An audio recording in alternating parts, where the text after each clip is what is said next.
She wasn't just the maid. She was the reason he stayed alive, in the heart of a pristine suburban neighborhood, where lawns were trimmed to perfection and silence often masked discontent. 10-year-old Logan Price sat by the window of his grand home, watching other children run and laugh under the sun he rarely felt.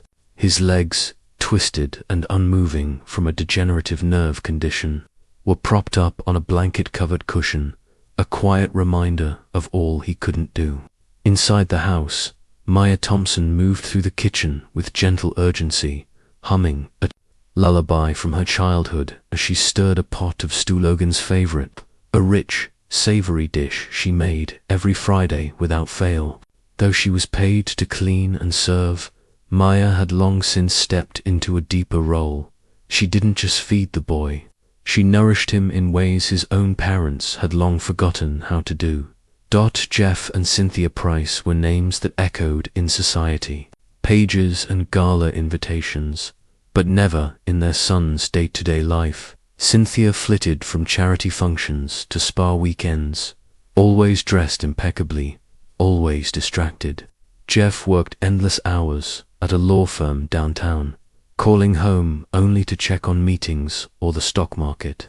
Their presence in the house was more symbolic than real, their affection doled out in scheduled appointments and polite smiles. It was Maya who bathed Logan, gently massaging his limp limbs and whispering encouragements. Maya who read to him for hours, mimicking voices and acting out scenes just to see him laugh. Maya who learned every intricacy of his medical routines, often correcting the nurse when things didn't feel right. To Logan, she wasn't just the maid, she was everything. Then, one afternoon, the fragile illusion of safety cracked. Logan had been resting after lunch while Maya washed dishes, his frail lungs already working harder than most. Suddenly, a harsh, wet cough tore through him, his small body convulsing as he struggled to breathe. Panic set in. The monitor beeped erratically. Maya heard the sound and ran, dropping a glass that shattered behind her. She found him choking, his lips tinged blue. Without hesitation, she lifted him from the chair, tilted his head, and began CPR, her hands trembling but focused. She worked, mechanically whispering, "Stay with me, sweetheart. Come on, baby boy." After tense, breathless minutes, Logan gasped, a ragged sound of life breaking through by the time Jeff and Cynthia arrived, summoned by the alarm system and her neighbors. Concerned Logan was asleep, wrapped in Maya's arms. Cynthia barely looked at her son. Jeff nodded curtly at Maya, offering a cool "thank you. But you need to remember your role. Let the professionals handle emergencies next time." The words landed like a slap. Maya blinked, holding Logan tighter, her heart still racing. She wasn't looking for praise. She wasn't expecting recognition. But in that moment, something shifted. She realized the line between love and obligation was one she had long ago crossed quietly, fiercely, and without regret. Maya Thompson's life had not followed the path she once imagined. She was supposed to be a nurse by now, charting patient care, advocating for the vulnerable, maybe even working in pediatrics where her gentle nature would have shined. But that dream unraveled the day her mother collapsed in their cramped kitchen, too sick and too proud to seek help until it was too late. Maya, barely 20, had to make an impossible choice: stay in school and risk her younger siblings ending up in foster care, or drop out and become their provider. She chose the latter without hesitation. The nursing textbooks were boxed away, replaced by an apron and early morning bus rides to jobs no one else wanted. Eventually, she found steady work with the Price family, a position born not of aspiration but survival. Every morning, she left her modest one-bedroom apartment before sunrise, walking the last few blocks to the Price mansion, her shoes worn thin, her heart heavy but steady. Her salary barely covered rent, groceries, and school supplies for her siblings back home, yet she never complained. Quiet and observant, Maya moved through life with a resilience most mistook for passivity. It was Logan who saw her. On her first day, he had watched her from his wheelchair with wide, wary eyes, a silent boy more used to being pitied or ignored than engaged. Maya didn't offer false cheer or exaggerated sympathy. She smiled, knelt to his level, and simply said, "Hi, I'm Maya. I'm here to help." Over time, help became something deeper. She saw Logan not as a fragile patient or burden, but as a bright, curious soul starved for warmth. She read him stories about people who defied the odds, told him about her own dreams, and encouraged him to ask questions about everything. She taught him how to stir soup with a steady hand, how to slice soft fruits, and how to fold a napkin with precision. More importantly, she taught him how to trust someone. Logan's childhood, gilded on the outside, was emotionally barren. His parents, Jeff with his tailored suits and hollow praise, Cynthia with her cold perfume and curated smiles, kept him fed, clothed, and scheduled, but never loved. At best, he was a fragile accessory, proof of their sacrifice. At worst, an inconvenience. His condition, slowly progressive and never publicly acknowledged, kept him homebound. As other boys rode bikes and played soccer, Logan spent afternoons in silence until Maya entered his life. She filled that silence with stories, lessons, laughter. He began to look for her first in the mornings, trailing her as she cleaned or cooked, soaking in the rare sense of belonging she offered without asking for anything in return. She never spoke badly of his parents, but her presence quietly exposed all they lacked. Over 5 years, Maya became more than a caretaker. She became his anchor. As his legs weakened and his energy faded, Logan's spirit remained sharp. Maya fed that spirit, printing out books on architecture when she noticed his fascination with blueprints, sneaking in documentaries about famous buildings and structures, praising his careful sketches taped to the walls of his room. In a house of indifference, she celebrated his mind. At some point, Logan began calling her Auntie M. It started as a whisper, a secret nickname muttered during their late-night talks, or when he showed her something he had drawn. It was a name full of trust, affection, and the aching need for family. She never corrected him. She only smiled. By the time Logan turned 16, his relationship with Maya had become the one stable truth in his life. He had outgrown childish fantasies and the illusion that his parents would one day change. He knew who really saw him, who really stayed. His condition was worsening, his muscles weaker, his breathing more labored, but emotionally, he was strong, stronger than most adults, because he had learned to survive not through love received, but through love chosen.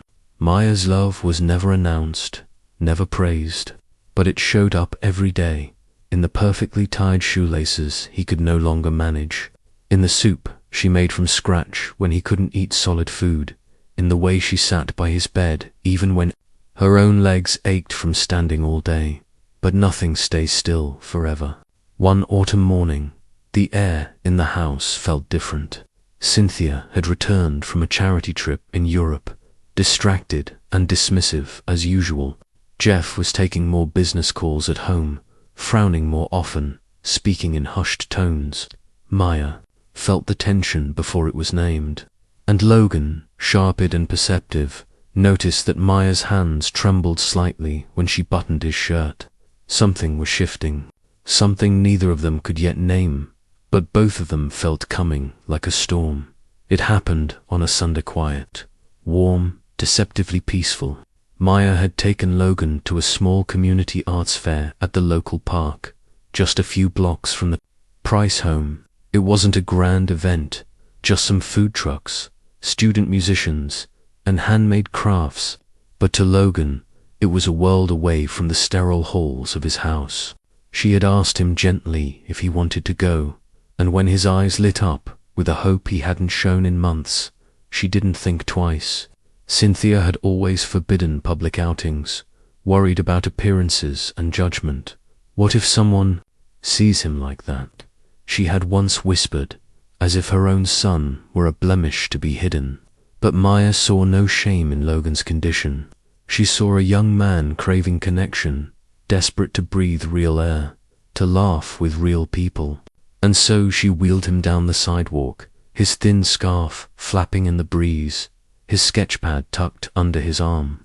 They ate kettle corn and listened to a teen band cover old Beatles songs. Someone snapped a photo, just a candid moment of Maya, kneeling beside him as he laughed, his head tilted back, free for a breath of time. The photo was posted to a local Facebook page, captioned, "Sweetest moment of the day, love knows no job description." It was shared dozens of times before Cynthia Price saw it. The moment she did, the illusion of her perfect, polished world cracked. There was her son laughing in public, looking fragile, exposed, and beside him, Maya, looking far too comfortable, far too maternal. Cynthia's fury was immediate and blinding. She stormed into the house that evening, her heels clicking like gunfire against the marble floors. Logan was at the kitchen table, eating the last of Maya's homemade stew, while Maya packed up dishes, humming faintly. Cynthia held out her phone, her voice ice. "Explain this." Maya froze. She looked at the screen, then up at Cynthia, her face calm but wary. "He wanted to go outside. Just for a little while," she said quietly. "He needed it." But there was no reasoning with Cynthia, whose anger now masked deep embarrassment. "You deliberately disobeyed me," she snapped. "You think just because he likes you, you're his mother now. You've forgotten your place." Maya opened her mouth to speak, but Logan beat her to it. He slammed his spoon down, his voice cracking with rage. "She's the only one who cares about me." The words echoed through the cavernous kitchen, shocking everyone into silence. He hadn't raised his voice in years. "You don't even see me. You only see what people think of you."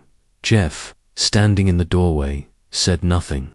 His eyes flicked between his son and wife, and for a moment, it looked like he might speak up, but he didn't. He simply looked away. Cynthia, humiliated and furious, pointed to the door. "You're fired," she told Maya, her voice shaking. "Pack your things and leave. Now.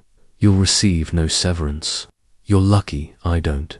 Call the police for violating his care protocol." Maya's eyes filled with tears, but she said nothing. She had always known this day might come, but she had hoped foolishly that love would count for more. She turned toward Logan, but he was already crying, clutching the still warm bowl of stew, his body trembling. She reached out, but one of the household staff stepped in. "I'm sorry, Miss Thompson," they murmured. "Mrs. Price says you must go now." Her bag was shoved into her arms. She wasn't allowed upstairs, wasn't allowed to say goodbye. Maya walked out of the house she had entered every morning for nearly 6 years, her heart breaking with every step. Behind her, Logan watched from the dining room, his forehead pressed to the glass, silent tears tracking down his cheeks. The bowl in front of him still steamed faintly, the last meal she'd ever make him. The scent of cumin and garlic lingered in the air warmth in a house that had never known it until she arrived. And now, without her, it was gone. The years after Maya's abrupt departure unfolded like a slow, ache-quiet, steady, unforgettable. For Maya, life became an endless cycle of long shifts and quiet prayers. She vanished from the glossy world of the Prices without a trace, finding work at a modest home health center in the city, tending to elderly patients and disabled veterans. The pay was meager, the hours grueling, but it was honest work that kept her hands busy and her heart tethered to something real. By day, she changed sheets, administered meds, and held trembling hands. By night, she studied slowly, doggedly chipping away at the nursing degree she had abandoned so long ago. She lived in a cramped apartment above a laundromat, drank instant coffee to stay awake, and sent what little she could to her younger siblings, who were now starting lives of their own. But no matter how exhausted she was, Every year, on October 17th, Maya lit a candle. She'd stare into the flickering flame and whisper, "Happy birthday, baby boy. I hope you're safe." She never let herself hope for more than that. Just safe for Logan. The years that followed Maya's firing were marked by a painful evolution. At first, he spiraled inward, the loss of Maya carving a hollow space in him that nothing else could fill. But as he turned 18, something hardened inside him, not bitterness exactly, but a new resolve. One morning, without warning, he wheeled into his father's study, his voice calm but cold. "You watched her walk away and said nothing," he said. Jeff looked up from his paperwork, startled. For a moment, it seemed he might deflect, as he always had. But the weight of Logan's gaze forced the truth out. Jeff sat back, rubbing his temples, eyes hollow with guilt. "I know," he said. "I know it was wrong.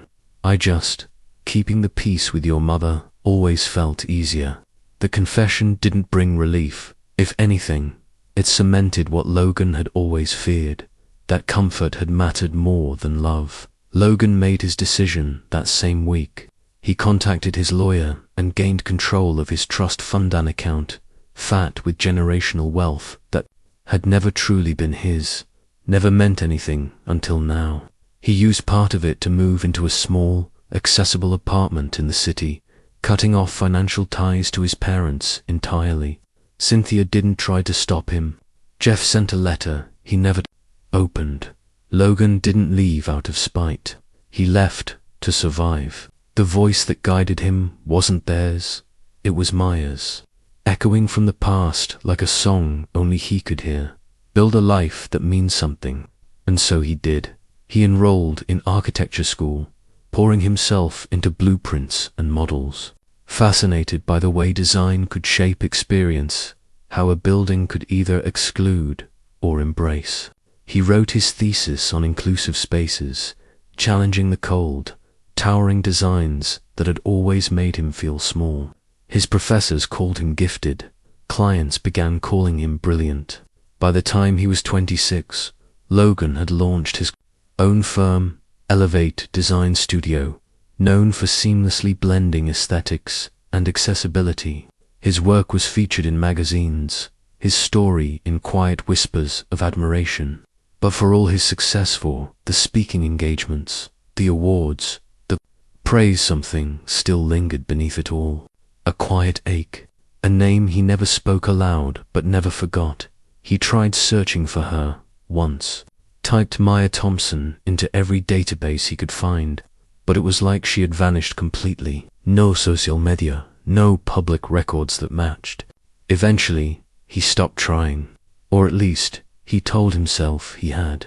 Deep down, part of him knew she'd resurface when it mattered. She always had perfect timing. It was a rainy Tuesday when it happened. Logan sat in his downtown office, flipping through resumes for a new project that was deeply personal, a state-of-the-art disability care facility that aimed to redefine how such spaces could feel inviting, dignified, human. He was tired, distracted, scribbling notes in the margins when he turned the page and saw the name, Maya Thompson. His breath caught in his throat. The resume was simple, registered nurse, 5 years at a home health center, recently completed a degree in rehabilitation nursing. Under objective, it read, seeking work in an environment that values dignity, compassion, and meaningful care. Logan's hands trembled.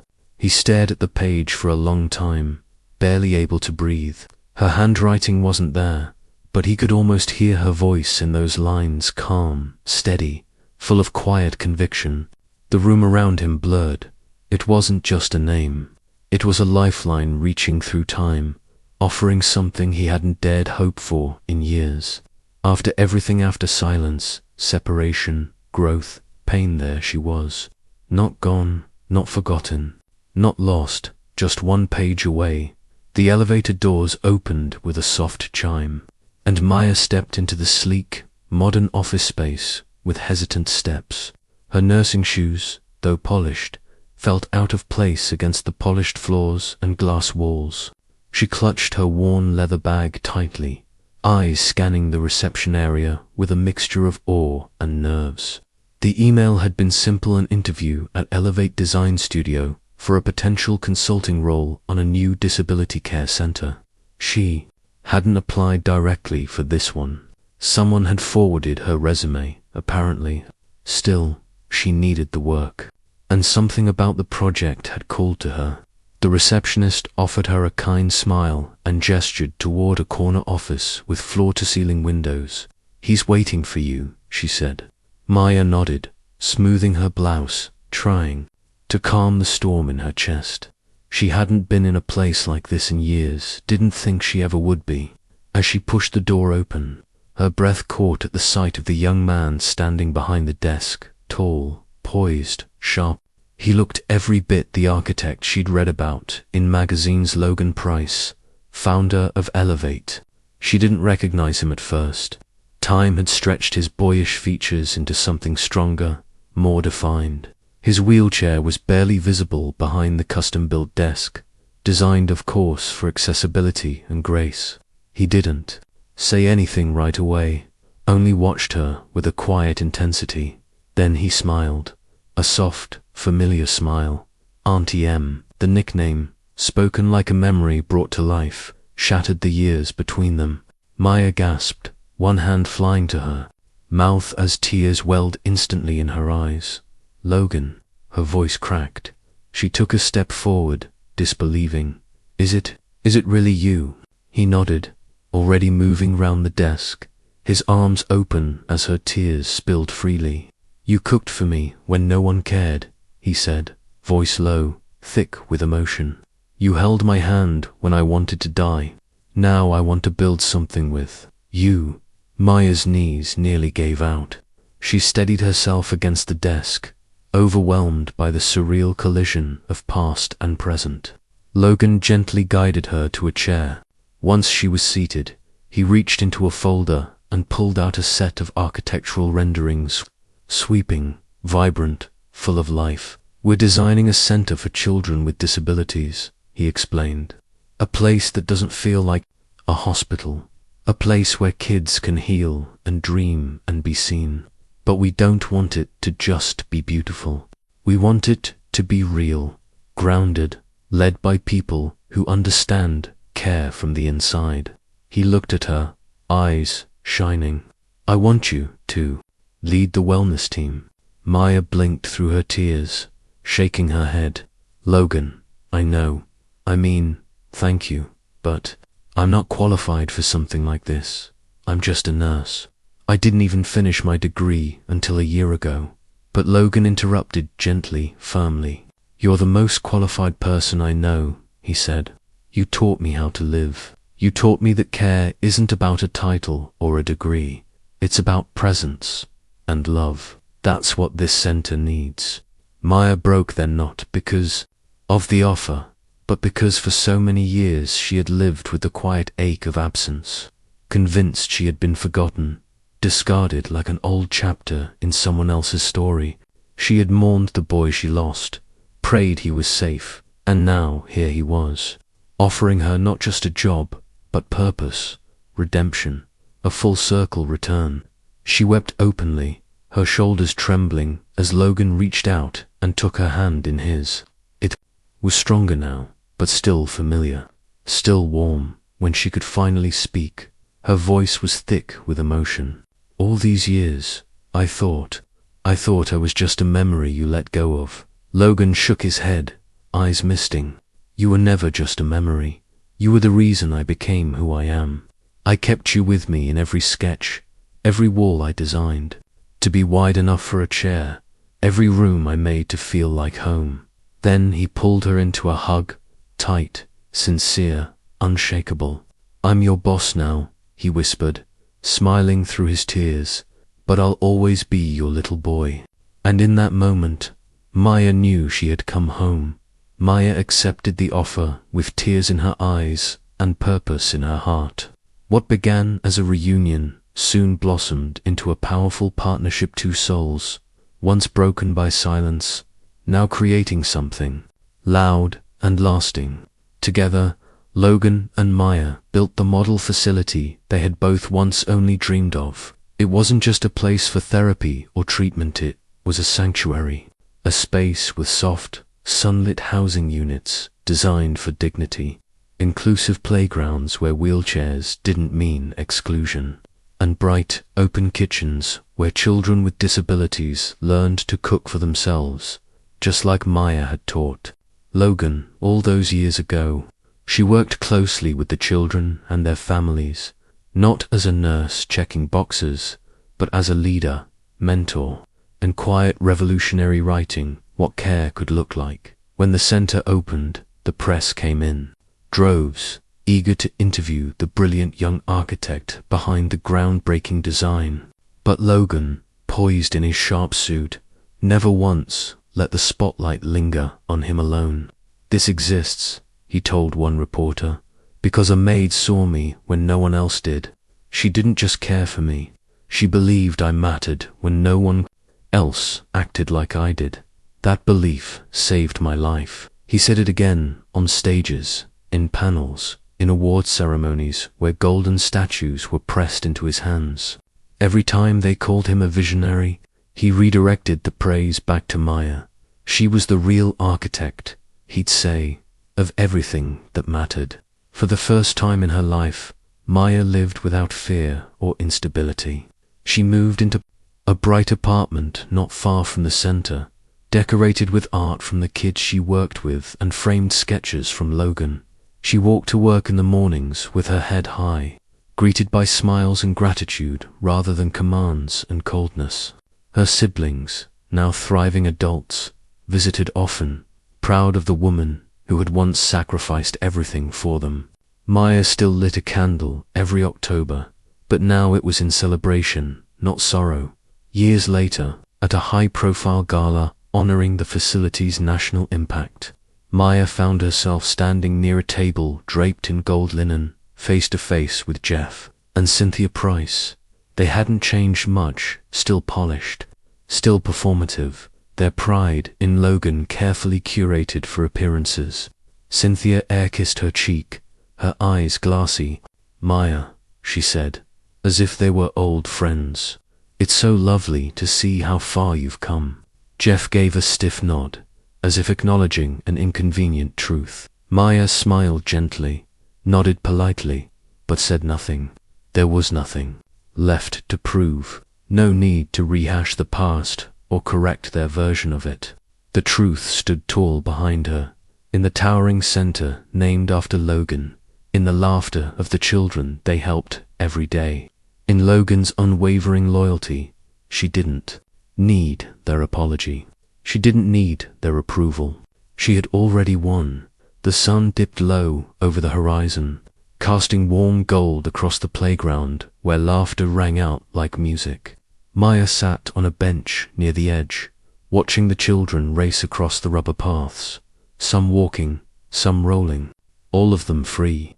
The center had been open for weeks now, and already it pulsed with life. She breathed it in, the joy, the purpose, the quiet knowing that everything had been worth it.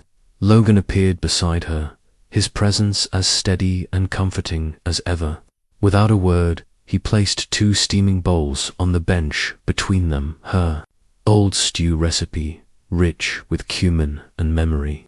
She smiled, touched, and they began to eat, the silence between them full and easy. A small voice interrupted them. A little girl in a lavender wheelchair rolled up, looking at Maya with wide, curious eyes. "Miss Maya," she asked shyly, "did you really raise Mr. Logan?" Maya chuckled gently, setting down her bowl. She looked at the child, then at the man beside her, now grown, now strong. "No, sweetie," she said softly. "He raised me too." The girl beamed and rolled away, content with the answer. Leaving Maya and Logan in the fading light, Logan turned toward her, eyes glistening with the kind of emotion that had once been too heavy to carry. From his jacket pocket, he pulled out an old, carefully folded napkin, yellowed at the edges, delicate with time. Maya recognized it instantly.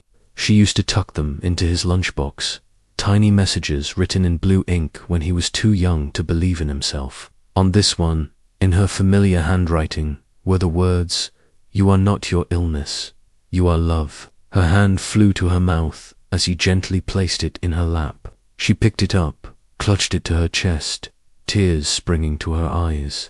They didn't speak. They didn't need to.